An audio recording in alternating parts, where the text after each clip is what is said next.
Hi, I'm Luke Jones. I'm a concert pianist, educator, and choir artist. And today I'm answering questions from Google. Number 1, how many keys are on a piano? Well, typically 88. However, if you had a very old piano like I did, then 85. Some reason, I still don't know the reason why, but my piano only went up to A at the top. So 85 keys, but typically 88. How do you start learning piano? Well, the easier answer is you go to a piano and start playing. That's the easy answer. Long answer is get used to listening to piano music, start learning some basic techniques, find piano teachers in your local area, look up YouTube videos, just anything that gets you exposed to the piano. Am I too old to learn piano? No, you are never too old to learn piano. Everybody, well, except for toddlers, or even then, they can still learn something. But basically anybody between the ages of 3 and 100 or 100 plus can learn piano. Literally anybody can. How long does it take to learn piano? Well, I can't really say because I'm still learning.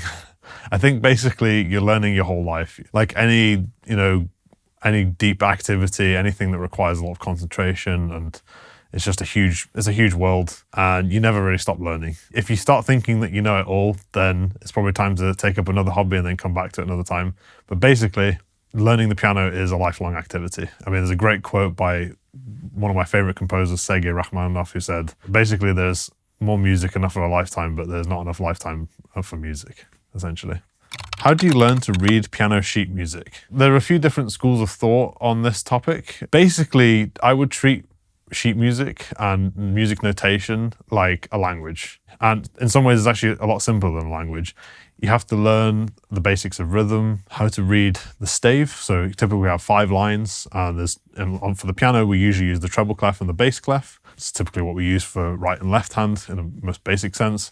Basically, you just have to get acclimatized to being able to identify where the note is on the stave on the piano. So for example, we usually start with middle C, which is right in the middle of the piano here. And then we get used to seeing that on the stave. And then basically everything that goes up from middle C on the piano also goes up on the staves. And likewise, if we're in bass clef, starting from middle C, so above the stave, everything that goes down from there goes down on the piano. So that's a very simple way to start. So if you know your alphabet, A, B, C, D, E, F, G, then chances are you can probably already figure out the very first basics of reading music.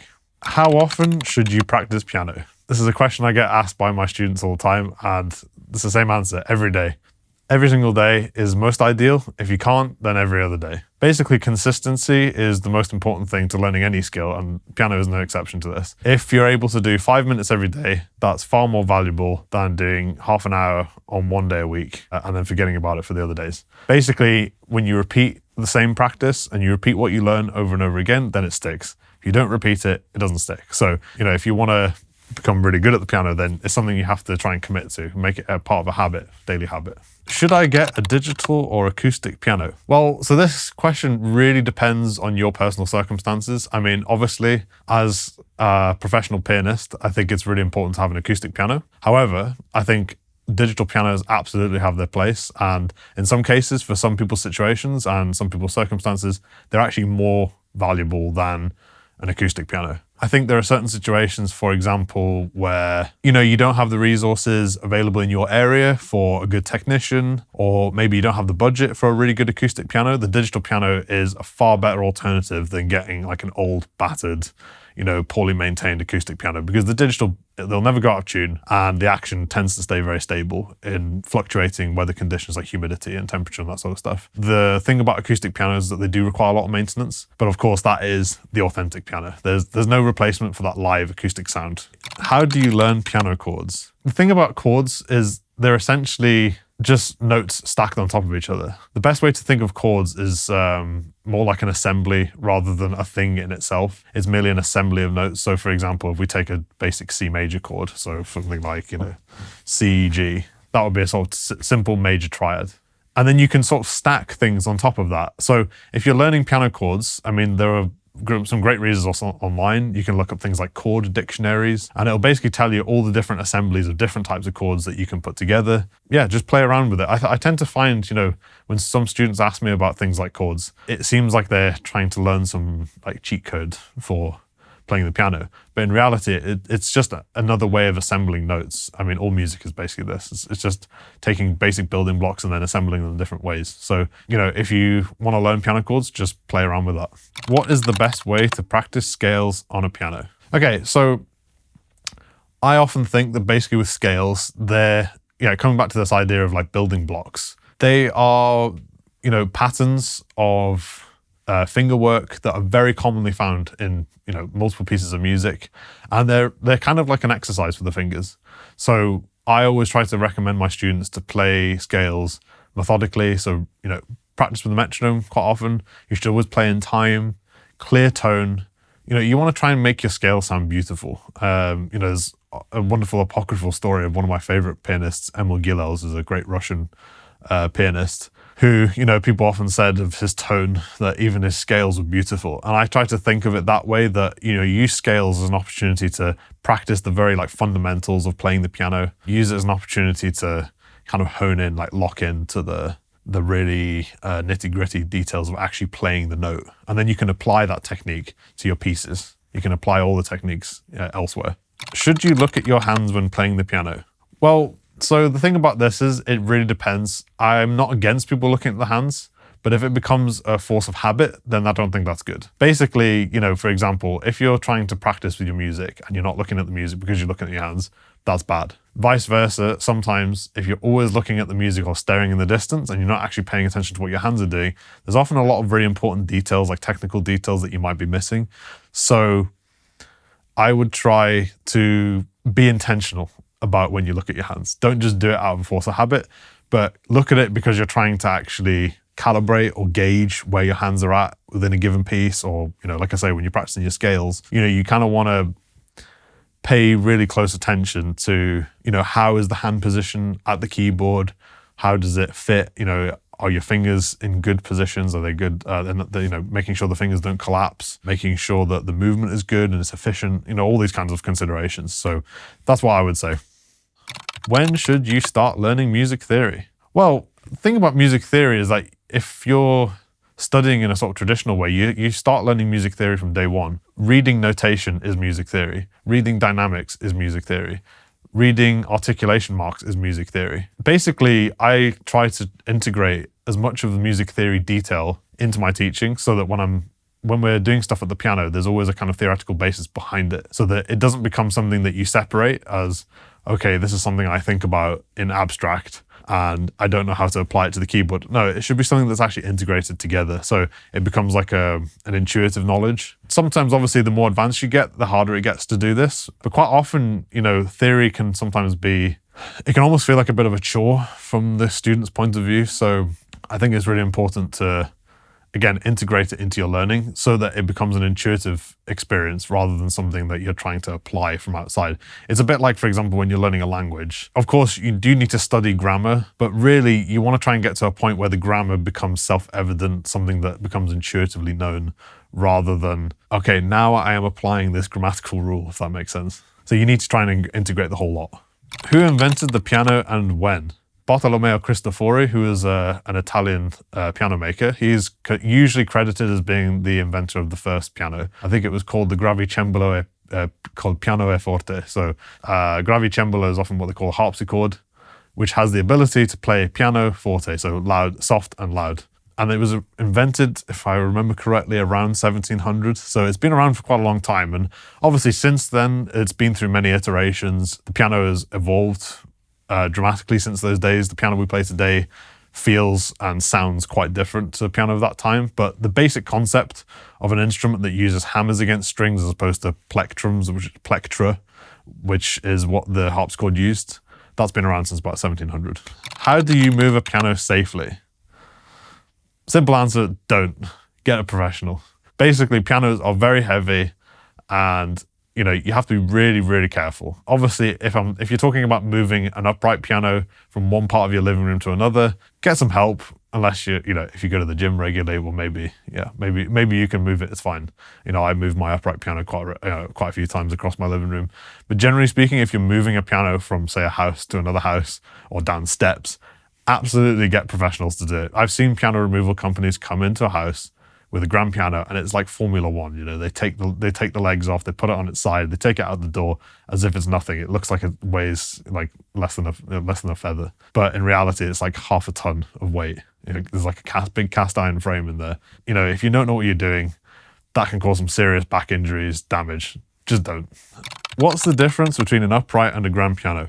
So there's quite a few differences between the upright and the grand piano. So obviously the most obvious visual difference is the upright is usually a very small cabinet, so it usually sits upright, and hence the name, or vertical piano is sometimes what they're also called in other languages. And the grand piano is one that extends outwards. I mean, the basic difference is obviously the strings tend to be shorter on an upright piano, and the length of the key is, I believe, quite a bit shorter as well. I mean, again, I'm a pianist, but I'm not a piano technician, so some of the more nuanced technical details are sometimes a little bit lost on me. But what I do know is that the basic way the mechanism works is subtly different between them. And obviously, because of that, the quality of sound that you get and the resonance from the cabinet you get is different. So obviously with a huge 9-foot grand piano, the level of resonance and the length of the bass strings and all the other things attached to that produce a much bigger, much richer sound, whereas an upright tends to be much more small and closed. So that's why it tends to be that uprights are used for sort of domestic spaces and grand pianos are used for larger or concert spaces, you know, that kind of thing. What do the 3 pedals on a piano do? Okay, so very simple answer. Left pedal is the unicorda pedal, which is often used, also called the soft pedal. So basically when you play it, it will shift the hammers on a grand piano. It will shift the hammers up slightly to the right. Basically, it strikes a different part of the string, so it creates a much softer, more mellower tone. On an upright piano, it tends to be that it moves the hammers closer to the strings, so there's less distance for the hammer to travel, so it creates a softer tone. And so, obviously, when a digital keyboard uses that, it simulates the effect of having a more muffled, more muted sound. The middle pedal is the sostenuto pedal on a grand piano. And sostenuto just simply means that it will hold a single key in sustain. So the damper, which is the thing that hits the string when you play the key, the damper will come up and then drop back down again when you lift the key up. That will hold that in place, just a single key on its own. On an upright piano, typically the middle pedal will be a practice pedal. So often it will be attached to a rail, which has a piece of felt going across the inside. And when you put the practice pedal down, it'll cover the strings, and then obviously it makes a far more sort of muted, dead sound. So it's basically more appropriate if you're practicing, and so it doesn't disturb the neighbors. It's much quieter. And then, of course, the most important pedal of the 3 is a sustain pedal. This basically produces that beautiful color where all the sounds blend together. And as I was mentioning about the sostenuto, where the damper is held up, that applies to the entire piano. So it's not just one, but it's every single damper in the instrument. So basically, it means that you're able to play all the keys, and none of the dampers will drop back down, so the sound doesn't get, you know, stopped, basically. So the strings are left to vibrate. Can you play a digital piano through headphones? Yes. In almost every case that I've ever encountered, every keyboard has a headphone jack, and generally speaking, I'd highly recommend it, because in my experience at least, some neighbors don't always like it. So if you have the opportunity to play through headphones, especially late at night, do so. It's much more fun as well. It's like a little private space for yourself. How do professional pianists memorize music? Practice.